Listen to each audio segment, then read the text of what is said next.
We'll go ahead and begin. So, hi and welcome. I'm really happy to see both of you, and welcome to our folks catching this on the recording later on. This is autism-specific information about teaching, pedagogy, and inclusion. So this is part of the TRC Faculty Center for Excellence series about disability inclusion and all of its fun, wonderful facets. And it's really just an opportunity for us to open up the conversation. Like, I'm so thankful for faculty development and the ways that they're investing in these conversations existing in the spaces and places on our campus. Because you know what? Like, it's really hard to know everything about everything. And so why not have a conversation and share what we know and grow in the work together. So um if my computer will cooperate. So this is a two-screen experience.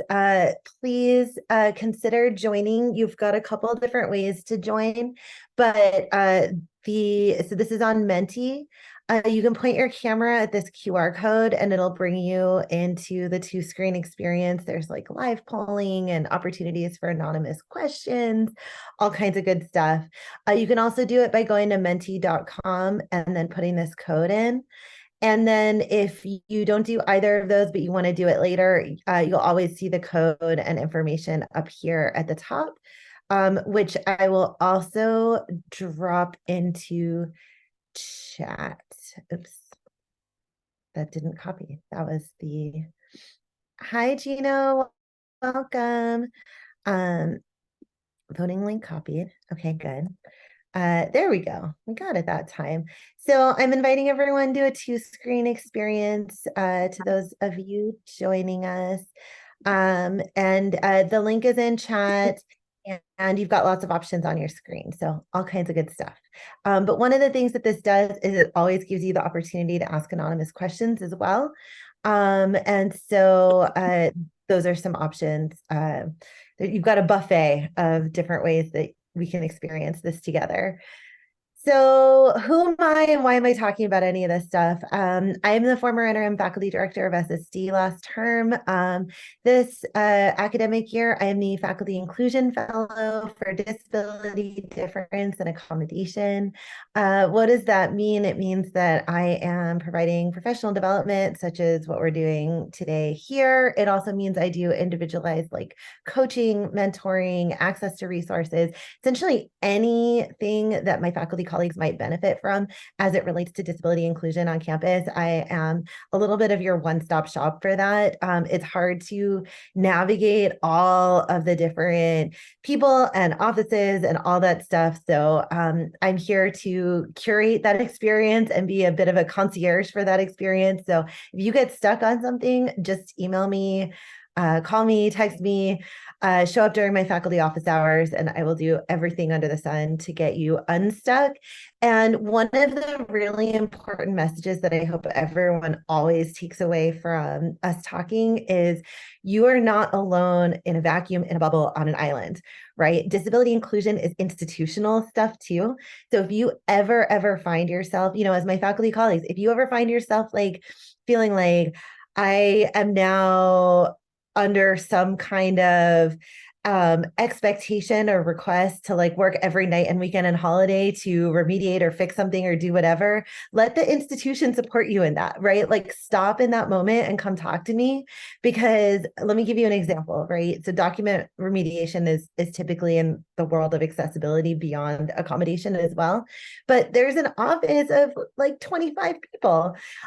Let us all utilize that office of 25 people to do something instead of, feeling alone or trying to do it ourselves while there's 25 people sitting in an office somewhere ready, willing, and able to rise to the occasion with us and walk alongside us in the journey. So that's just one example, but I'm homegrown here. I have my EDD in educational leadership from Cal State San Bernardino. I completed in 2021. All of my research is on disability inclusion, autism inclusion. This is my sweet spot in life. I could nerd out about this for way longer than an hour, but I'm going to give you like the whirlwind tour. Um, all of my research is in disability inclusion in higher ed, some of it in teacher preparation, some of it like institutional leadership, like all kinds of fun stuff. I'm also the parent advocate of a young adult with autism who's also a pediatric cancer survivor. This is how he refers to himself. So I'm referring to him how he calls himself. That's Royce in the photo. He is amazing. He is like my most favorite human being on this planet. I was a single parent for a bunch of years raising him. He used to do like 55 hours a week of autism therapy. We have walked alongside each other in the journey. He helped me edit my dissertation before I would send it back to my committee.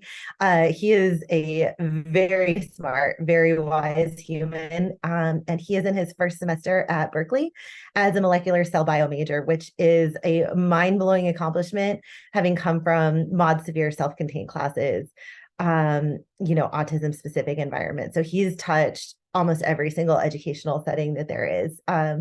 As well. And I visited a couple along the way. When I'm not doing all this, I am full-time faculty in the Department of Communication Studies. And I'm also editor and multiple chapter author of a book that came out in 2022 that a bunch of other people at Cal State San Bernardino were also authors in. The title of that book is Rethinking Perception and Centering the Voices of Unique Individuals, Reframing Autism Inclusion in Praxis. So one of the things that I kind of tend to differentiate my own work and research in is that I do disability inclusion research, autism inclusion research, not autism research, not disability, so, and to me, the difference is that I'm very much situated in the critical scholarship, and I'm looking at how institutions and can really rise to the occasion to be thinking about inclusion differently and better than some of the historical artifacts of the past. So an asset-based mindset rather than a deficit thinking model. So what are we doing today? Introducing ourselves, autism broadly described. So a little bit of, getting a solid footing in what autism is and isn't. Sharing some autism inclusive teaching strategies, because this stuff is new, right? When we even think about the history of disability inclusion, it started with physical disability inclusion, right? Like the ultimate beginnings of disability rights and disability civil rights in our country were really, really important milestones, but they were about being physically disabled, right? Curb cuts, right? Ramps, like physical accessibility. The disability office at Berkeley, which was like the birthplace of disability rights, it was called the physically disabled students program until 1980, right? So we actually have this physical disabled mindset on board sometimes without even realizing it. And that's really important, right? Like we all benefit from curb cuts. I'm all about a curb cut, but also that means that we may actually not be as evolved in our thinking as it relates to autism inclusion and thinking about autism inclusive teaching strategies, because that legacy came on board later on, right? IDEA, which is one of the laws that governs, keeping providing access in K-12, didn't even include autism until 1990, right? So autism was not a qualifying condition until 1990 in the public schools. So there is a more recent arc in our lifetime for this population.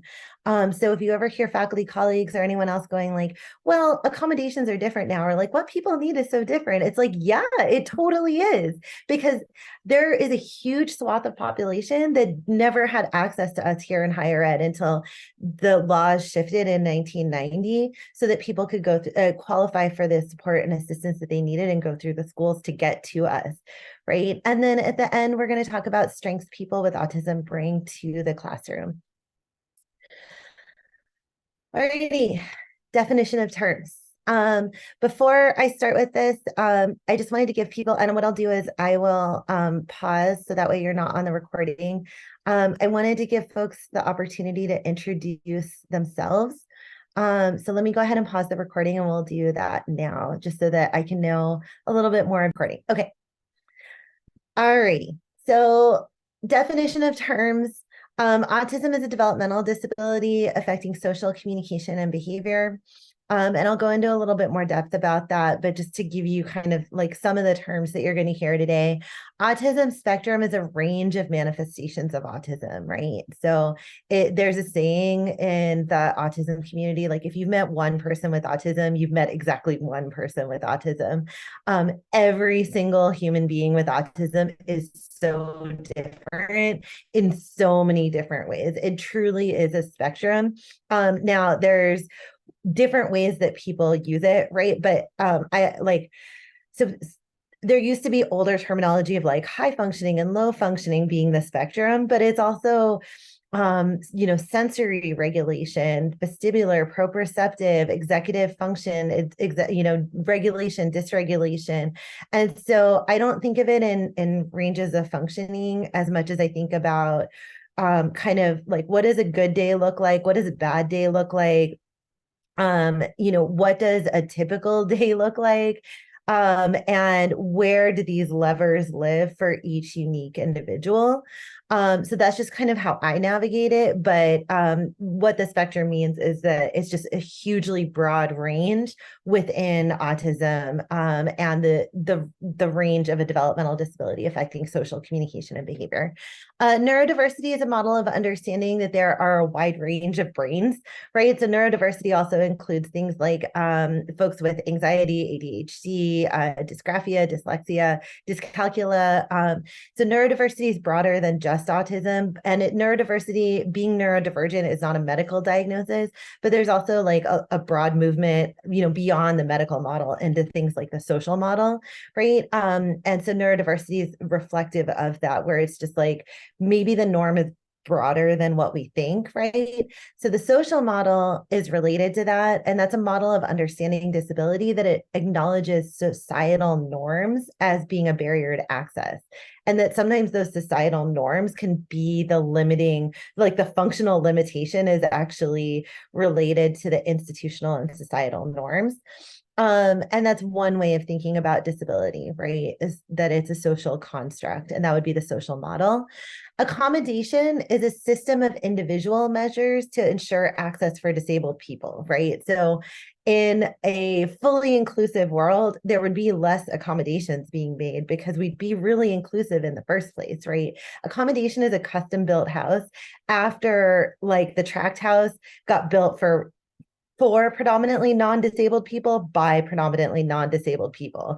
And so after all of those like stamped from a mold kind of situations happened, and with a narrow range of norms, accommodation kind of steps in to go, okay, that might be great for a lot of people. And also there's a really broad range of lived experience in humanity. And sometimes that broader range is actually bumping into what they call functional limitations, like barriers to access. And so then accommodation steps in order to help like remediate and resolve that. This is particularly relevant to this conversation as the idea of hidden disabilities, right? Disabilities like autism may not always be visible as a physical manifestation. Sometimes they are, sometimes they're not. Sometimes they are in a flare up, but not during a typical day. Sometimes it's visible all the time. Sometimes it's visible never, right? Sometimes people with hidden disabilities, this is kind of related to like dialogues about passing, right? Is someone like my son on a good day, people are like, oh, are you sure he has autism? And that's not super fun to hear, right? It's actually pretty triggering to hear for him and for me. And it's meant as a compliment, and we receive it with love as best we can. But it really is, it touches passing in that way where it's like, well, maybe you can like pass as non-disabled. But hidden disabilities, there's tends to be sometimes more of a pressure to mask or pass, just to not bump into as much of the like emotional burden of trying to navigate a space that's not built for you. So I'm going to play a little clip of my friend Dom. These are all autistic singers, and they are amazing. So let me go ahead and get this up and going for you.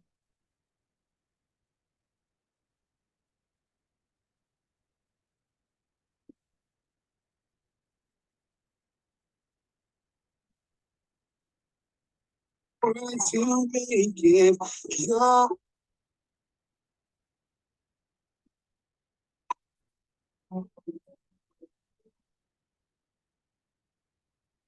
Don't you be so afraid of what they say. You got the power to make it your own way.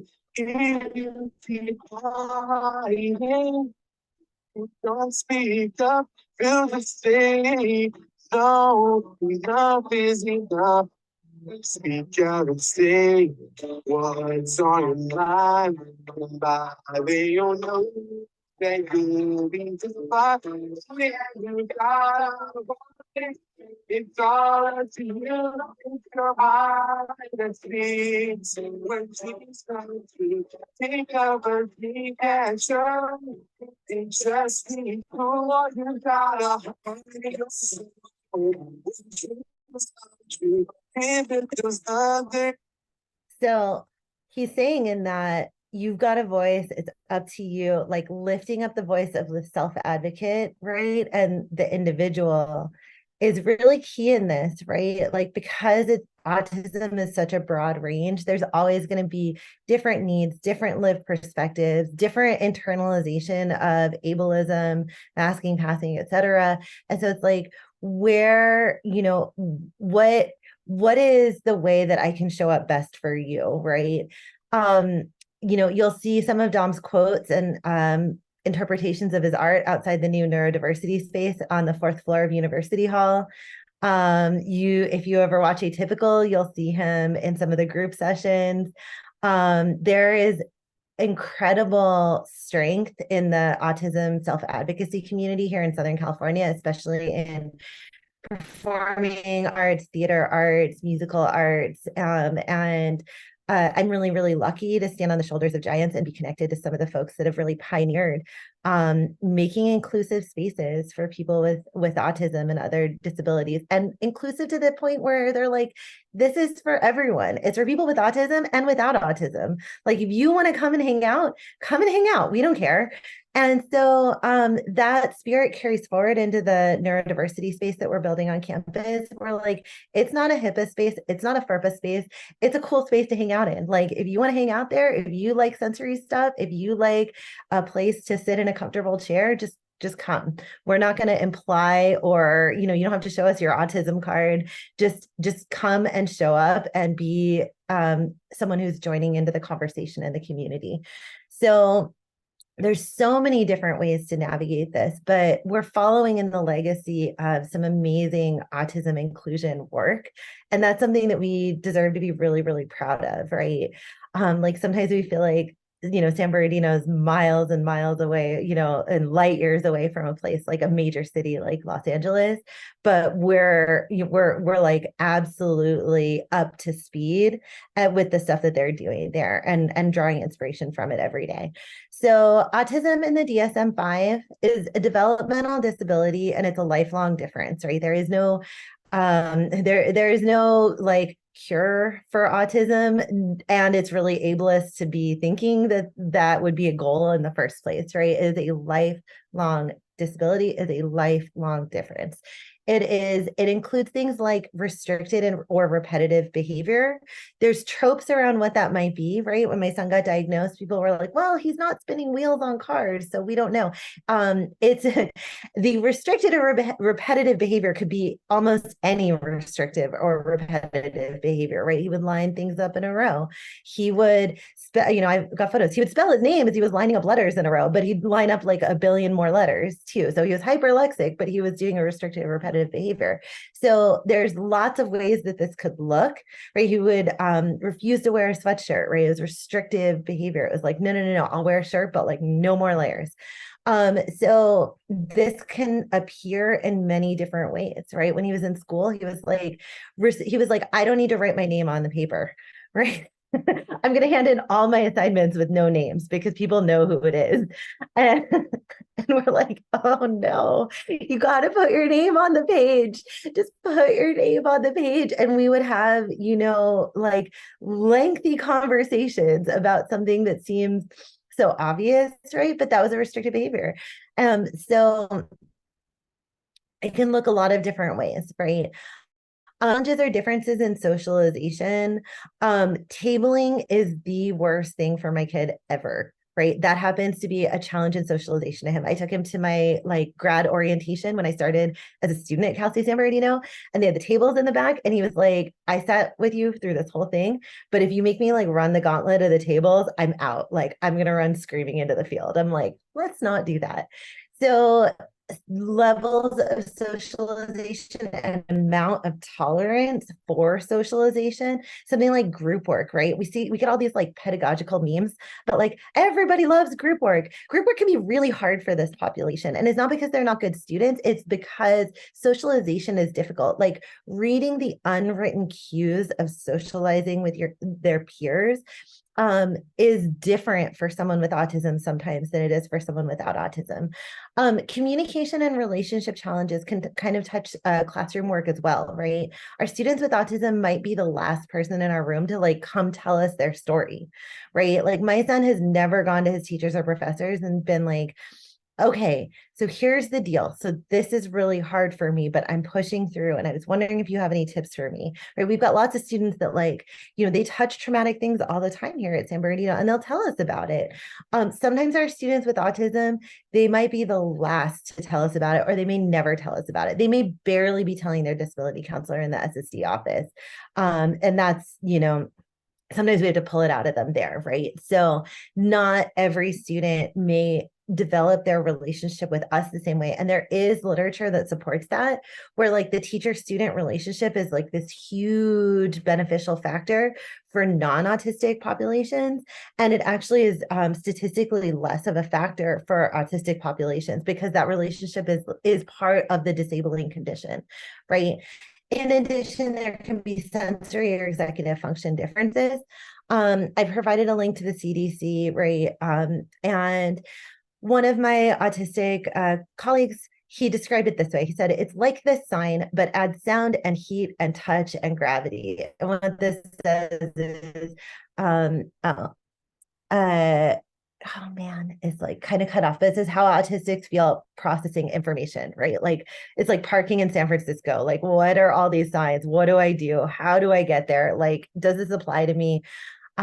It's a lot. It can be a lot to take in. Like something that's really obvious to one person may be extremely not obvious to one of our students with autism.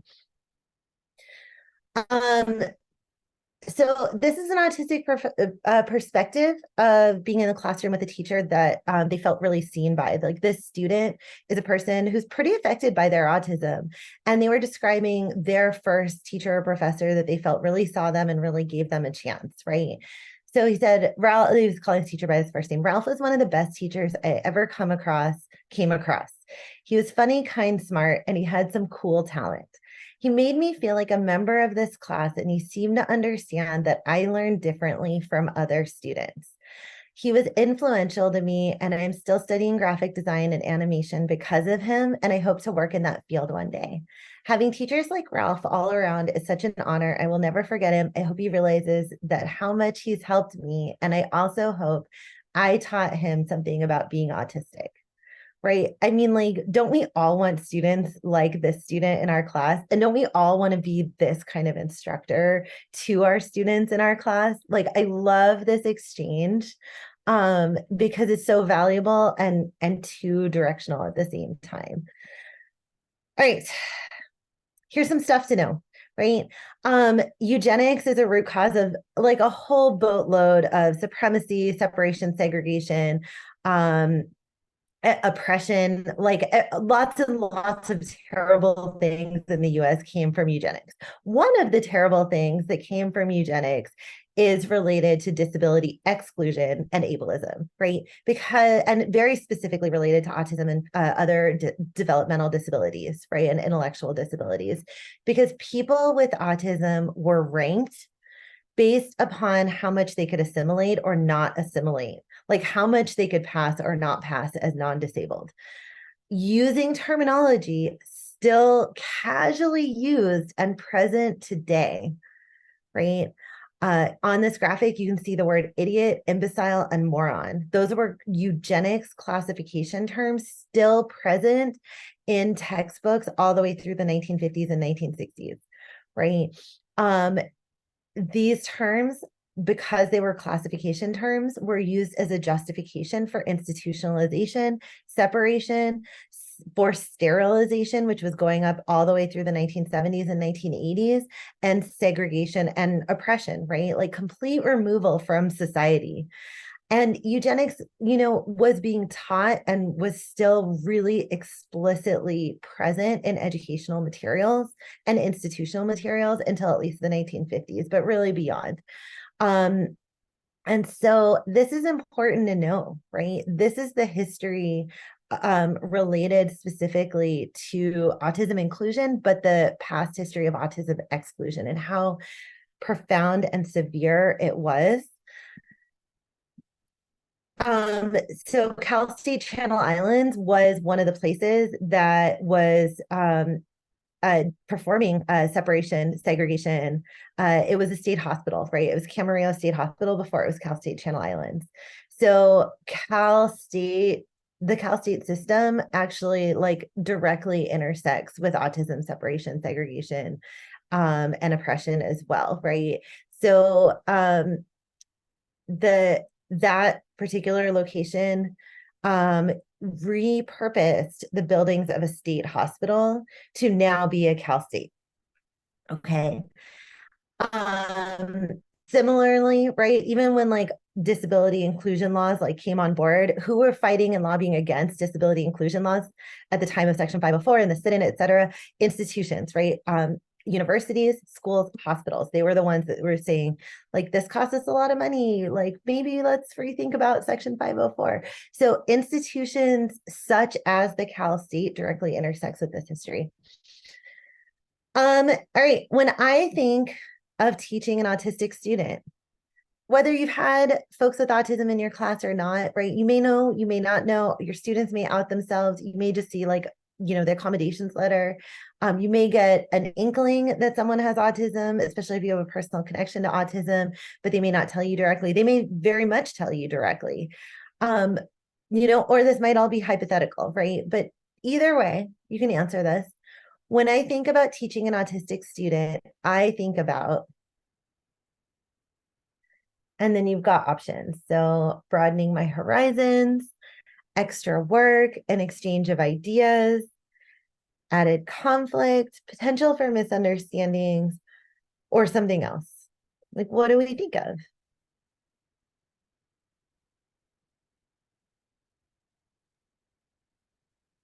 I would say for myself, probably something else. I think about mindfulness, honestly, when I think about really just inclusion in general. And that's probably because recognizing like what is it about, you know, their experience that I need to make sure that I'm being mindful about when I tailor the way that I'm, being inclusive really to the entire class. Because it seems like more often than not, when you're being inclusive to everyone, it's beneficial for everyone, right? Like it's I don't know, I guess that's just a common phenomenon that I think about. Yeah, absolutely. Right. Like being mindful, like there is no autism inclusion strategy that parallels some of the other inclusive strategies, right? Like we have students where they have an accommodation where they need like a bigger, desk space and a padded chair. That is really a great accommodation for someone who needs that. But that same accommodation is not going to be an inclusive strategy, typically for a person with autism. There is no piece of furniture that can include a person with autism, part and parcel, like there, it's done, right? It really does take that mindfulness and it might be different day to day. So thank you so much for mentioning that, right? And we've got some additional answers coming through. Broadening my horizons, not so much on the extra work side. That's because we've got such a great group here. An exchange of ideas, absolutely, right? Sometimes, added conflict, but not too much. Potential for misunderstandings. I mean, that's fair, right? Because people with autism experience the world differently. So, and this goes back to the mindfulness point, right? Like we need to be ready and be thinking about, I am now serving someone who experiences the world differently than myself.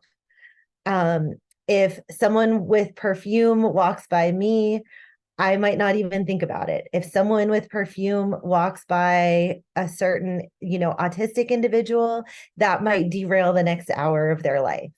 Right. Just as an example, that's not a sweeping generalization, but I have seen that happen.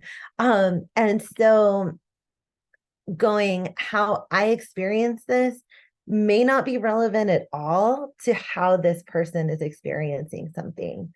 Right. So thank you for responding and for answering. ADA in the classroom, right? So just like anyone with a disability, every student has the right to access. SSD is the place that helps them get to the table for anything curricular or co-curricular. Faculty, all of you, you are the critical link for all this, right? Like any accommodation flows through your spaces and places. So you're going to be the first to see if somebody needs something that they're not getting. You're going to be the first, to be facilitating this important work of disability civil rights for our students with autism. And you're going to have anywhere from like 1 to 25 accommodated students in your class, depending on if it's a large class, a small class, but chances are you're always going to have an accommodated student, right? Not every disabled student is with SSD.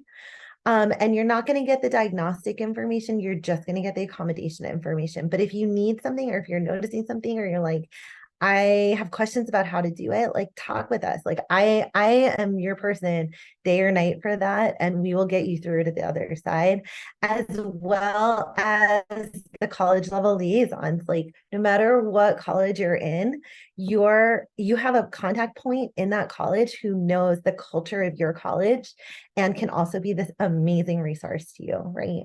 So ways I've seen autism in higher ed, sometimes there can be like a misconnection or a misperception flowing either way, right? And that came up in the last graphic as well. Executive function challenges. This was really common with my son, right? He would do impeccable homework and then crumble it up in a ball and it would be stuck at the bottom of his bag. And he'd get a 0 on the impeccable work that he actually did, right? That's an executive function challenge. It was like breaking it down into steps. And by the time he got to that last step, it just evaporated into the ether, right? And so this is something that you might see with your students, right? And they're not trying to like push your buttons or anything like that. They're just struggling. It's hard for them. There's more steps sometimes for them. Different inputs, different outputs, that pressure or drive to be passing just to like bypass the stigma of disability and like misunderstandings about autism, and the pros and cons of hidden disability. Right. And so to Gina's point earlier, one thing to always be thinking about that can be helpful is just like expanding the range of our norms, right? When we're like, every student always does well at this, right? This is a no-brainer for all my students. It's like challenge yourself to go, how broad or narrow is my range of every and all, as I'm kind of make that average in my mind, right? Because we're always going to have people that fall outside the norm, whatever that is. And we're always going to have people that are really like one of a kind. But every single student in our classroom is a qualified student to be attending a university. So how can we expand, right? I love the book, College Ready, Student Ready College, right? And that's about so much more than disability and autism. It's also about first-gen learners and like equity approaches, but it's like, how can we be ready for the broad range of the human lived experience in our classrooms on a day-to-day basis, right? Because people can, our students are qualified to be there. And so qualified people to be there can and should learn with us, right? We should get them through. And sometimes we kind of have to like interrogate our own practices for a hot second in a way that we're comfortable with in order to get ourselves there. But one of the best things ever is UDL, Universal Design for Learning, right? This makes our lives easier. This makes our students' lives easier, right? This gets more people to the table in a way that doesn't like, again, I will never tell you, you need to give up every night, weekend, and holiday to be like building and remediating stuff, right? UDL is one of the best resources to do this in a way that is like efficient and effective, because we're building for that broader range in the first place, right? So the pillars of UDL are this: representation, multiple formats, right? If I explain something, I click record when I explain it, and then I drop the link online. So if someone wants to watch it 100 more times, they can watch it 100 more times. Like, I don't care, right? That's me. You might have different ways of doing it, right? But providing it multiple ways, providing it in multiple links, providing it in an explanation, providing it on a slide deck, providing it as a recording, providing it in a multitude of representations, right? Action and expression, different ways to engage. So I think about representation as a pillar of like, how do we put it out? And action and expression about like, how do we receive it back in, right? Hey, you want to tell me about your understanding because this paper is like sending you into an autistic flare up? Let's have a conversation, right? I know people with autism who are fully nonverbal, who are amazing rappers, right? You want to rap your oral presentation? Great. I can't wait to hear your rap oral presentation. Fantastic, right? That might sound not appropriate for your classes. I understand, like I teach in comm, right? It's different for me, but there are creative ways to do this across a multitude of different disciplines. And then engagement, right? Relevance to self and lived experience, right? Like our autistic student, their rich lived experience is different from any other student in your room, right? So how do we make it relevant? How do we make our teaching relevant for them? And how do we really draw upon and value the rich lived experience of all of our students in our classes, including our students with autism? Right? UDL and classroom activities, it aligns with evidence-based practices, right? All these things are evidence-based practices too, right? Something like think, pair, share touches all those pillars and is like a tried and true evidence-based practice. That's an example, right? It's multiple ways of demonstrating knowledge, organizing ideas. Starting points can be a diversity of ideas, a diversity of lived experiences. You can always remediate in advance with ATS, right? Email me and I'll go, hey, we've got videos online where it's just like, tell me, add, Kevin Kleppe and John Whitley as an instructional designer into your class, and they'll remediate magically the whole thing for you. And again, no nights, no weekends, no holidays. Strategies for success along multiple timelines, right? Can someone submit late work if you feel comfortable with it, right? Even if it's for partial credit, like what are strategies for success for everyone, even someone who might have a whole boatload of therapeutic and social worker and caseworker obligations that some of our other students don't have, right? It's really expensive to be a person with autism, both in time and money. And so there may be other things going on in our students' lives. All right. Examples of UDL in a course build. I'm not going to open this for the sake of time right now, but again, multiple modes of delivery. Connect to the learning objectives. Like let your learning objectives guide you, right? And let it help you catch yourself.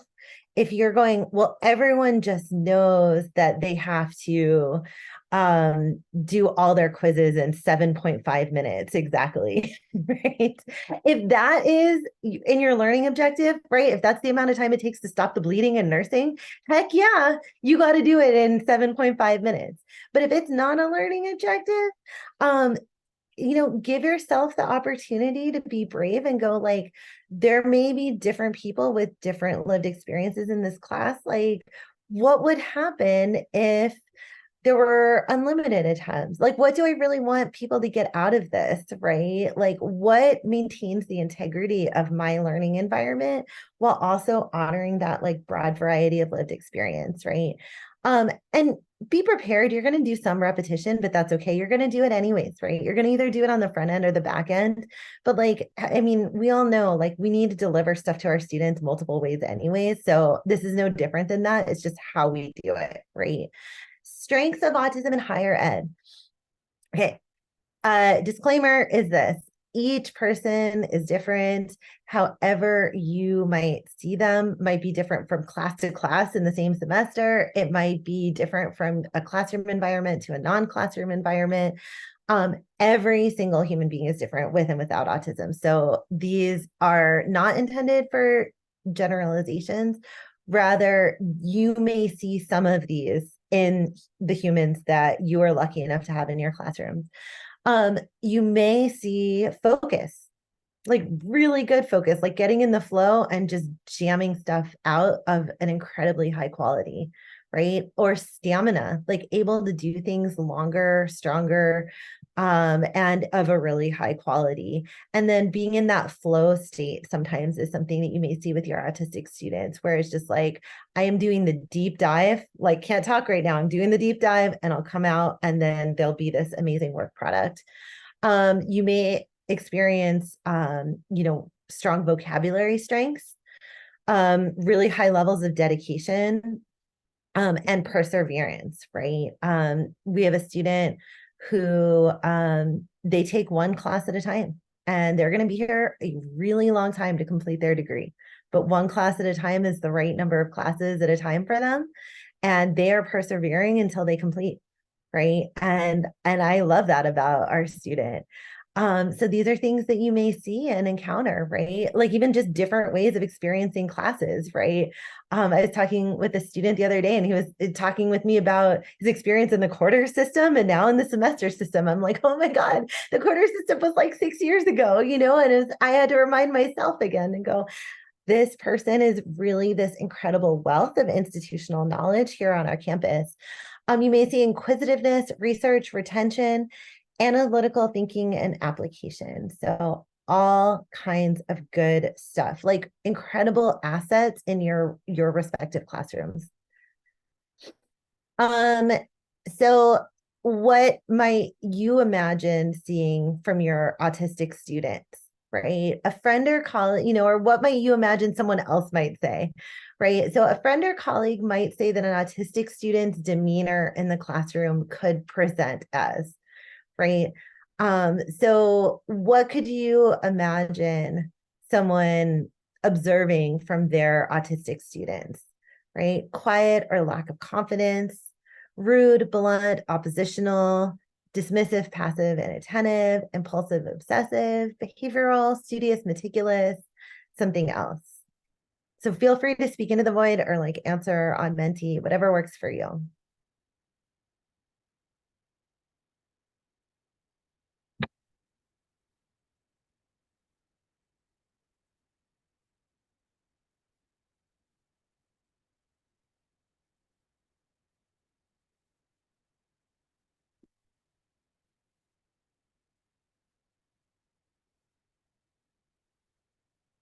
So yeah, so we have some really good answers. We might see someone who's appearing quiet. Yeah. Or even appearing so quiet to the point of being passive or dismissive, right? Like, they don't need my name, right? So these are things you could see, right? Or you might not see at all. Impulsive or obsessive, absolutely, right? Behavioral, sometimes, or sometimes it might just be, different ways of experiencing the world and kind of that norming and that falling outside the norm kind of push and pull. Studious, meticulous, absolutely. So you're going to see different things. You're going to imagine that your, friends or colleagues may see different things, but give yourself a chance to go, well, what is the strength in anything I might be seeing, right? How can this person really be an incredible leader in these respective spaces and places based upon what I'm seeing about them? Like no different than we would do with any of our other students, right? My biggest tips, narrate the experience, say things out loud with your students. Like they're not going to necessarily always be able to interpret like an expression or a look or an implication. But if you're like, hey, I noticed that, and even stuff maybe you wouldn't say to someone else, right? But like say it out loud to your autistic students, like give yourself the chance to be brave and say it out loud and ask questions to seek understanding, right? Give it an opportunity to make it a little bit more obvious sometimes than what we might do for a non-neurodivergent individual. Consider this. The folks with autism in your classes are hit hard with the intersectionality of oppression, right? We're like 81% first gen. over 60% Latino, Latina, Latinx. Intersectionality of oppression is really on board for these students. And that is outside of their control, in exactly the way that the intersectionality of oppression would be for anyone, but it's a lot. It can be a lot to navigate. It is okay to not know, like what to do, how to navigate it, what's happening. It's okay not to know and to be vulnerable in that not knowing. You know, talk to your student, talk to me. I got you. I will do anything and everything I can for you. Um, Approach each situation with an open heart and an open mind. And your kindness goes a long ways and is really felt and appreciated. Like our students know if we're just there, you know, even if sometimes we just talk about disability or talk about autism as we're kind of conducting our regular course of business in class, you're going to have students that out themselves to you. I guarantee you, because I have students that out themselves to me all the time, you know, and I have family members who are there, they've got a kid with autism at home and they're my student. They out themselves as a parent advocate to me all the time. Right. And so even just existing as a person who's like in the work is going to open doors and people are going to feel it and they're going to know. And so your kindness really does go a long ways and it's really felt and appreciated.